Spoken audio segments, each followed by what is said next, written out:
And we will open up the floor here for Coach Knowles.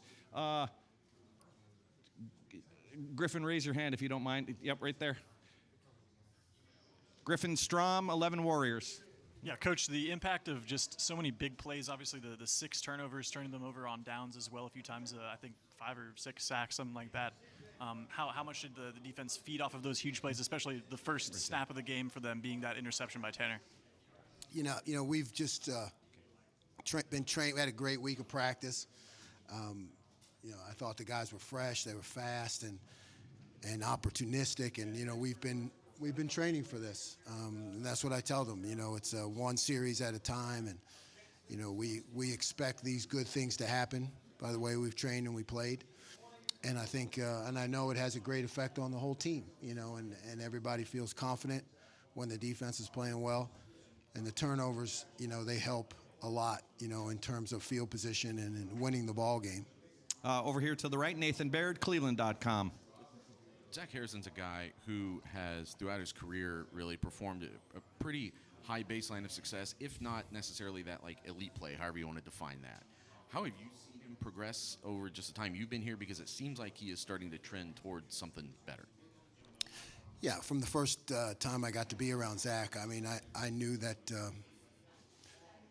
in my mind he was an elite player. I mean, he has great speed, you know, tremendous, you know, arm length and the ability to lock out blockers, and his pass rush is really, he has some distinct moves that he uses, you know. So I did not look much at last year when I got here, and really just tried to get a feel for the guys as they were. And Zach has been performing, you know, every week on tape.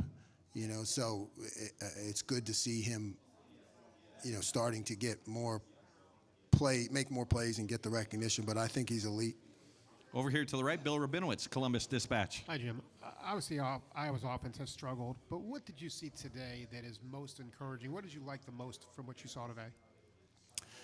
You know, I liked, again, it continues to me to be our run fits, right? The ability to stop the run comes first. Until that last play with the twos, I thought all of our fits were strong.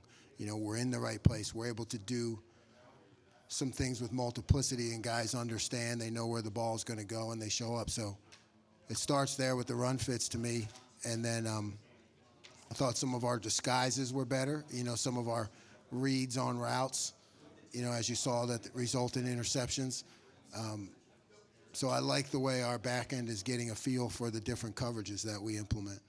Over to the right, Austin Ward, Rivals, 97.1 The Fan. Jim, you've been there for all of Tanner's development. At what point in his career did you feel like more often than not he would be in the right spot like he seemed to be today for a couple key ones? Yeah, he's always been a very heads-up player, always very coachable in terms of understanding the game plan and the scheme we're going to face.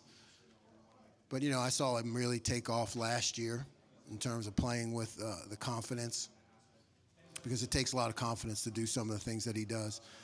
And then, you know, the fact that he came here just showed me he wanted to even elevate his game even more. And, you know, and it's great to see him making plays. He understands the scheme, and he knows what to do, and he's talented. Second row right, Joey Kaufman, Columbus Dispatch. Jim, what did you make of your corners today? You got Jordan Hancock back for the first time. Cam Brown didn't start. J.K. got the start in his, or Cam was out. J.K. started in his place. But what did you think of those guys? Yeah, I mean, they looked fine to me. You know, I don't think we got tested very often on the edges or downfield, but you know, they were competing the whole game, and I just think it's good to get Jordan back in. You know, he was really on a pitch count type of thing, you know, where we didn't want to get him too many reps as we bring him back. But I think he changes things and just adds to the competition and gives us a lot more depth. And I think the other guys play a lot freer too when he's around. Over here to the right, Spencer Holbrook, Letterman Row.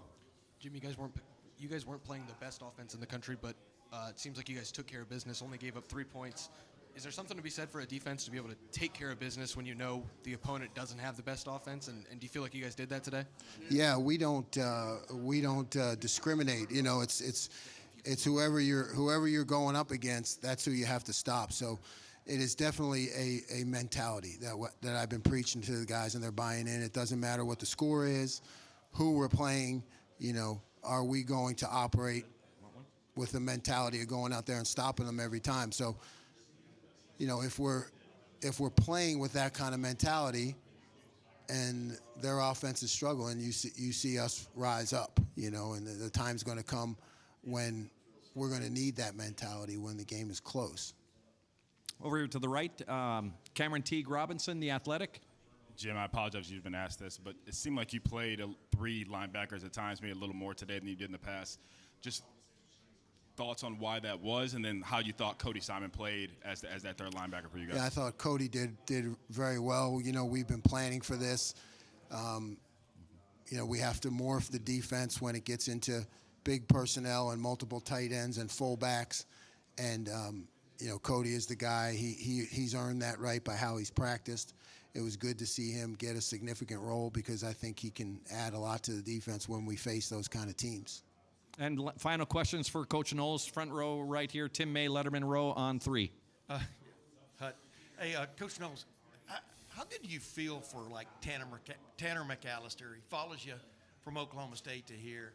Obviously, 2 picks today, huge, et cetera. And just, you know, is there a sense also that this defense has sort of developed that identity you want? I mean, he was talking about that a little bit a while ago, that you come in against a team like this, you got to shut them down because everybody else has, so to speak. But go ahead. Yeah, no, I mean, you know, Tanner's like a son to me. These guys, you become very close to these guys. So to see him, one, take the challenge, right? There's nothing easy about coming to the Ohio State and him, you know, earning and proving himself all over again. And, you know, it's always good to see someone succeed who you care about, you know, and you know who's put himself on the line. And he's invested a lot in me by coming here. Yeah, and you know, like you said, the identity, the mentality of getting stops, third down, not giving up explosive plays, getting negative yardage plays, being aggressive. I mean, I think we saw that take a step today. You know, I'm hopeful in terms of the defense continuing to dictate the terms of the game. That's the mentality that we want to have. Great. Coach, thank you very much.